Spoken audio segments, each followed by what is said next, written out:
tipis. Cuma saya tidak tahu itu sekolah. Tapi bilang tapi beliau sudah menyatakan sudah Pak, lama Pak, kita menang bersama rakyat, bersama rakyat kita menang. Dan kita benar, menangnya menang telat.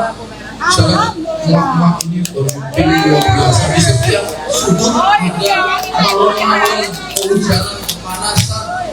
Dari wajah-wajah itu, ibu ini benar loh. Saya lihat bahwa berarti semangatnya masyarakat Indramayu ini untuk ganti bupati nyambung energinya sama kami. Saya punya fans Bu, Pak. Saya punya fans karena saya artis. Saya punya pengaruh dia, tapi paling sekitar 7-10%. Kalau saya ngegelandang sendiri, paling ya 10% mentok. Pak Saifuddin punya pamor, mantan ketua DPRD punya pamor, tapi kalau dihitung-hitung ya kurang lebih 10%. Tapi bicara 68% itu memang luar biasa. Kalau dipikir, saya bisa mendapat penghargaan pacarnya ya, sampai di Nasdem itu sampai herannya, dukunnya apa saya ini sama cerita? Dukunnya apa?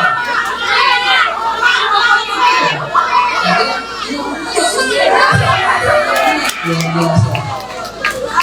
Sampai sekarang dukunnya apa? Sempat bingung. Banyak sejak kasih air, kasih apa, jadi bingung yang mana nih yang manjur kan tuh, dikasih batu, dikasih besi, dikasih macam-macam. Tapi saya lihat bahwa ini artinya semangat dari kalangan. Ada paranormal juga Pak. Sendiri ada tuh paranormal yang aliansi paranormal atau apa tuh? Itu dukung kita semua dari Ustadz Kiai.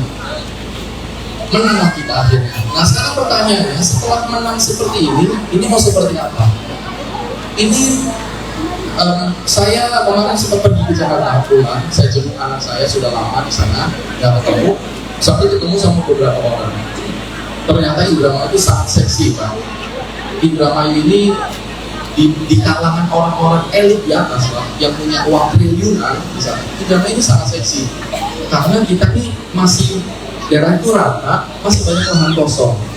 Ada beberapa sawah-sawah yang tidak produktif, itu di daerah Losaran, di daerah mana. Itu kita akan jadikan kawasan industri besar-besaran.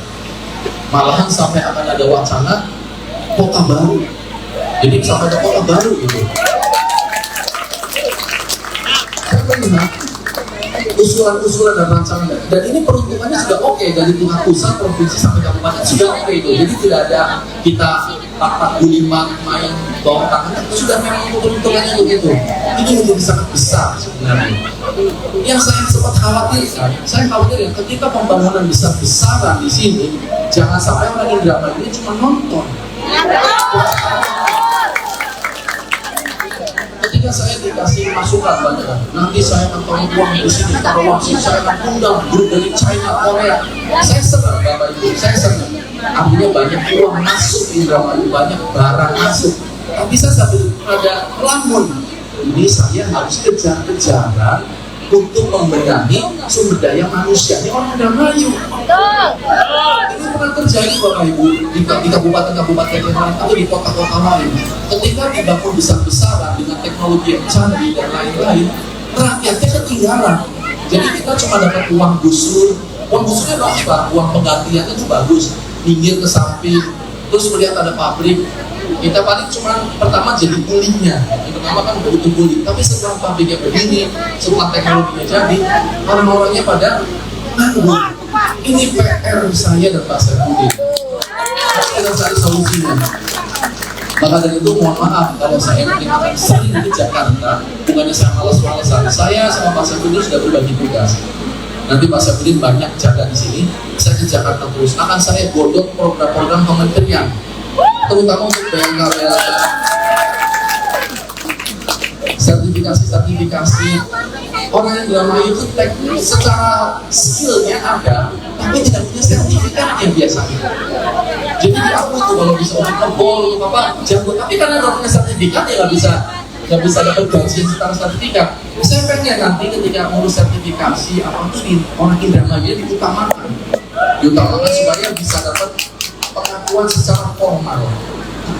Dan juga anak-anak yang mungkin bukan anak-anak ya, yang sudah umur di atas 25 tahun tapi tidak punya ijazah, akan kita kejar Pak supaya punya ijazah persamaan, supaya jangan jadi Jangan jadi orang pekerja kasar terus. Dan sebelum itu terjadi, saya juga tidak boleh melupakan tentang pertanian. Nah, pertanian ini kan ibaratnya bermata ganda ini. Kalau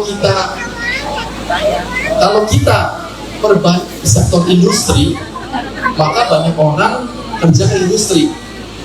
Yang garap sawah ini siapa dan itu kan harus kita pikirkan. Maka dari itu saya butuh pemikiran orang-orang pintar, tokoh-tokoh Indramayu untuk kita cari solusi. Kalau sekarang alat yang namanya komben ya? Kalau komben masuk, kan petaninya pada banyak orang yang marah tuh, karena pekerjaannya kerebut. Tapi nanti ketika sektor industri sudah dibangun, dan ini tidak lama Pak, sekarang sudah mulai pembebasan lahan di mana-mana. Maka semua orang tuh akan kerja kemana-mana ke sana. Nanti nih, sama gak ada yang garap ini. Jangan sampai nanti kita akhirnya malahan seperti kerawang, akhirnya jadi industri semua. Maka dari itu kita akan tetap bina petani-petaninya, kita akan bina supaya tetap bisa bekerja dan untung. Karena petani jangan sampai buntung. Download Tribun X sekarang, menghadirkan lokal menjadi Indonesia.